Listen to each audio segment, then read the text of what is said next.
Welcome everyone to another episode of 10 Minute Poker Tips. Today we're going to have a poker tournament State of the Union. This is something I'm going to try to do a couple of times a year just to keep us up to date on all the happenings in poker tournaments. So the goals of the State of the Union are going to be number one, measure tournament growth pre and post COVID, and also year to date so that we're tracking things most recently.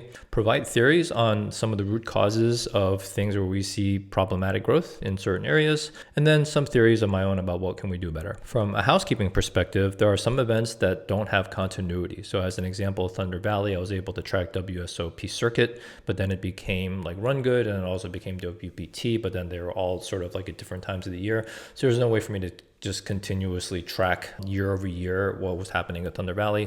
Same thing, Bike had the WSOP circuit, but then it stopped happening. Commerce, California State Poker Championship, as well as the LA Poker Open got replaced by WSOPC. So there's no way that I can actually just track those things. There's not really apples to apples. But if you work in any of these casinos and you have some sort of methodology in how you want to track those things year over year, please reach out to me on X at QuansFull and also on Instagram at QuansFull. Feel free to send me a DM and I'd be happy to take your data, take your methodology and add it to the next State of the Union. So first, let's look at WSOP and then also the Seminole Hard Rock main, which is probably the biggest tournament out across America that's not specifically in Vegas. So the Millie Maker, 2019 would be the year that I would count as pre-COVID. And then 2023 was when we were kind of just coming back into recovery.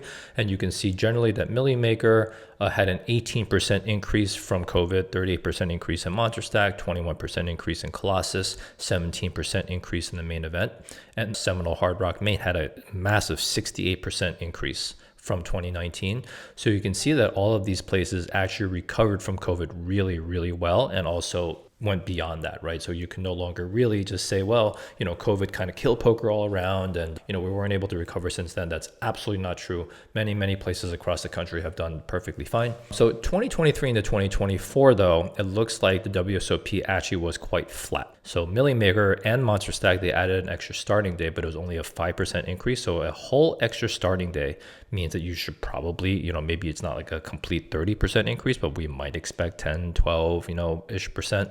So I would hope that was your expectation. So it didn't really seem like that extra day helped that much. And then the main event actually only increased by less than 1%. So it was basically flat, while the Colossus still did really well. It was another 21% increase year over year from 23. But I think a lot of the other events generally were down, especially the lower limit events. They were either down or flat, while some of the higher limit events were up.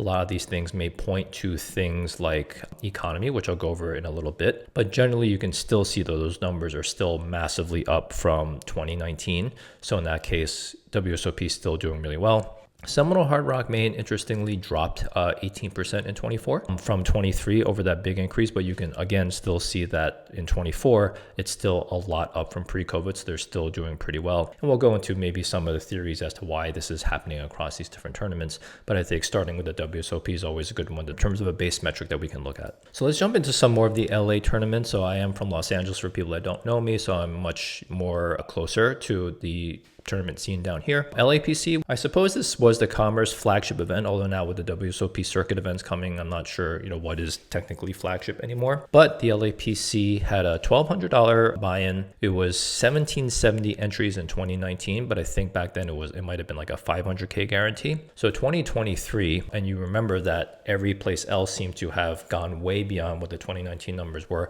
They actually dropped for the LAPC. And then you can see for the LAPC main, it massively dropped. Now, this is also perhaps not a fair comparison because back then it was WPT, but still we will kind of hope that you're still getting within the right ballpark as LAPC is still a big brand name down here in LA. 2024 improved a little bit. It was a 25% increase on the LAPC 1200. Because the LAPC actually has already happened, I was able to also get the 2025 numbers. So 25 to 1200 went up by 8%.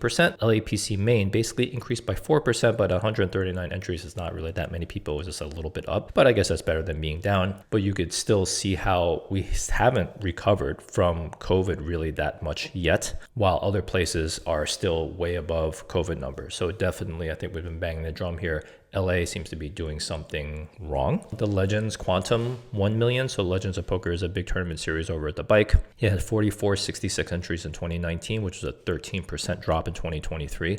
So again, it didn't seem like we were able to recover from what the pre-COVID numbers were.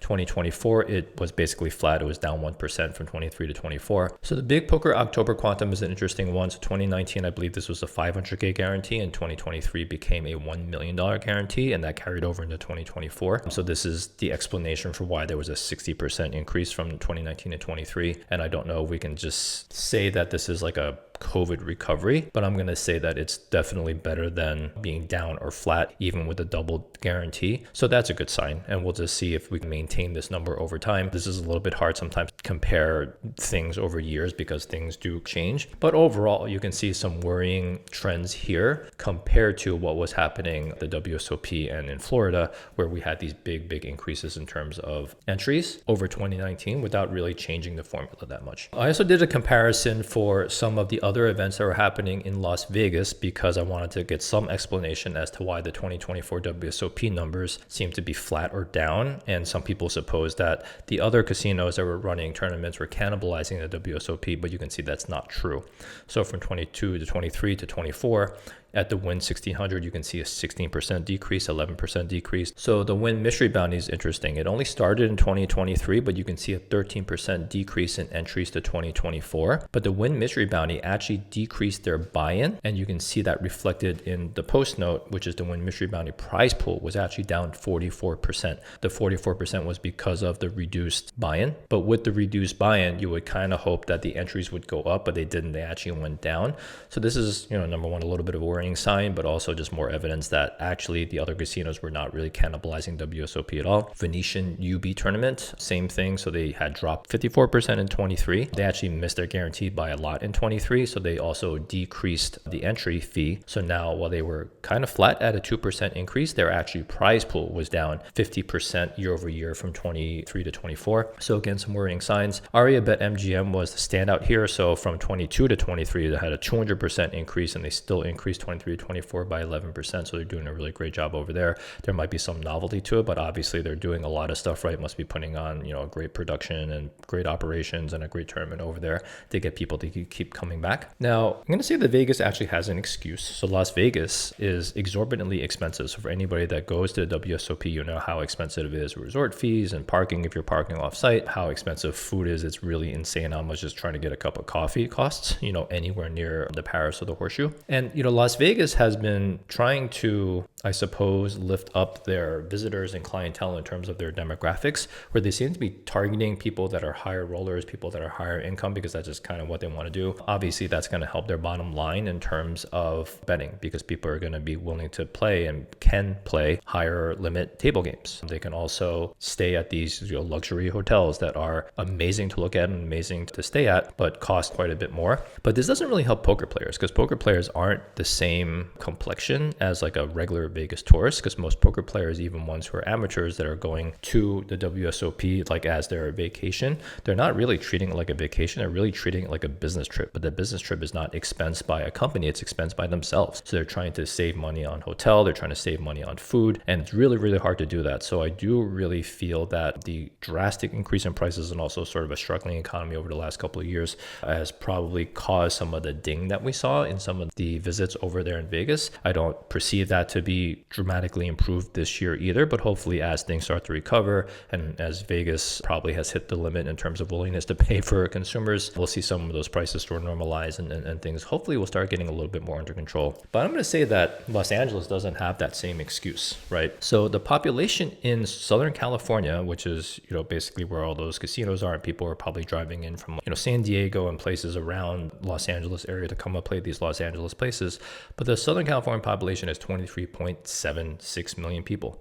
The average income in LA is $88K. In Orange County, it's $147K. Even in San Diego, it's $80K. And you compare that to places that are going bananas, like Vegas population is 661,000, really, $37K in terms of average income. The entire Southern Florida population is 6.45 million. It's 25% of what the SoCal population is. The average income in Florida is 71K, but these places are going bananas. And you might say, well, this is because, Vegas is sort of a tourist spot and all these people travel to Southern Florida, but that's the point. Like, people are willing to travel to these places to play poker. And SoCal in no way is not a travel destination. People travel from all over the world to visit SoCal. It's beautiful weather, lots of things to do, lots of art, lots of culture, lots of great food. Maybe to another point is the SoCal population you can see right now kind of doesn't need visitors. Like, if nobody visited us to play poker, that's probably bad, because that means that we're not running tournaments that are attracting people who want to come and play. But if, let's just say, for example, there were no visitors, look how big that population is. I used the LAPC 25 opener, which is a $400 buy-in, had 1674 entries. That's 0.01% of the population. One single tournament is obviously not good to measure market penetration, but I think it's a good indication, because many people are willing to play poker but just couldn't make it that weekend because of other things that are going on, or maybe they were saving their $400 or whatever their bankroll is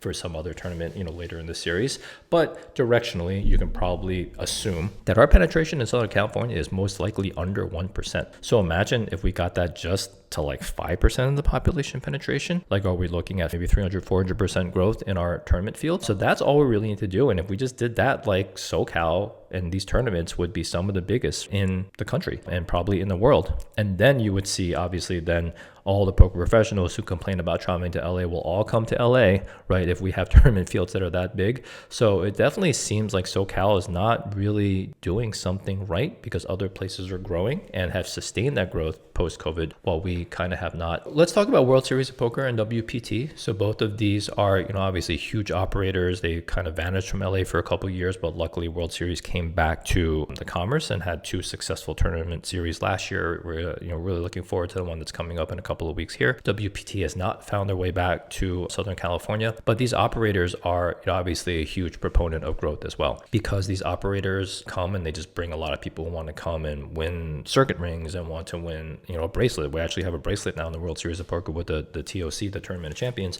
and then winning WPT titles. Obviously, people will come from all over to play those.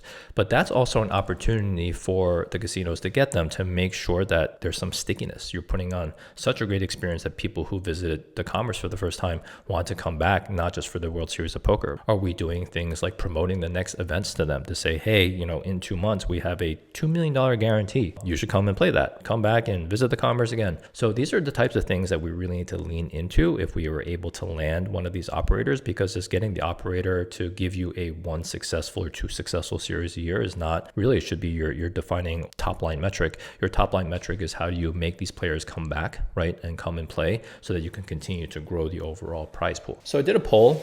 And for the bike, the 1K tournament of the bike did pretty poorly, and it's been doing pretty poorly. It's poorly only relative to what other tournaments are doing. So the bike actually did hit their guarantee, but the other tournaments, the 1K tournaments in SoCal, had been kind of knocking it out of the park. And I was kind of like, well, what's happening here? And you can see from the poll that people really disliked the double bag bonuses, and a lot of them actually didn't know about the event itself. So what are some things that we can do better? So number one, let's talk to people, right? Run polls and see what's happening. We need to cater to working recreational players. When we talk about that gigantic population in Southern California, most of those people that we're after are people that don't play poker, or maybe play poker really infrequently, that are just recreationals and just have jobs, right? So you really have to cater all of your tournaments around them. Like, they want your tournaments to end on Sunday, so they don't have to take vacation days to go play your tournaments. You want to reduce or eliminate things like double bag bonuses and direct Teju buy-ins, because they seem to favor professionals and people with deep pockets more than the everyday player who can't just be grinding all the time. In terms of operations, we've heard complaints about consistent floor decisions, following a TDA, train your dealers, right? Make late reg and regular reg super easy and efficient. These are the type of things that we need to do so that when people do come visit us for WSOP or WPT, they see like how amazing our tournaments are and how well our operations are run. So they want to come back. From a marketing perspective, just like as I mentioned, are we actually doing the best that we can to market this, right, to people? And so I think there's so many things that we can do better. And I hope that all the card rooms that are listening to this or see this on Twitter or X or wherever I'm posting it, know that this is just constructive criticism. We're all after growth. And when you, again, kind of look at how much growth is happening in other parts of the country, we should really be tagging along with that, because we do have the biggest opportunity in terms of population. So anyways, this was the State of the Union. I hope you enjoyed this. Reach out to me again, Quan's Full on X, Quan's Full on Instagram. And also please just watch this on YouTube, like and subscribe, drop your comments here if you have some thoughts. Probably run another one of these in a couple of months, but we'll see you at the next one.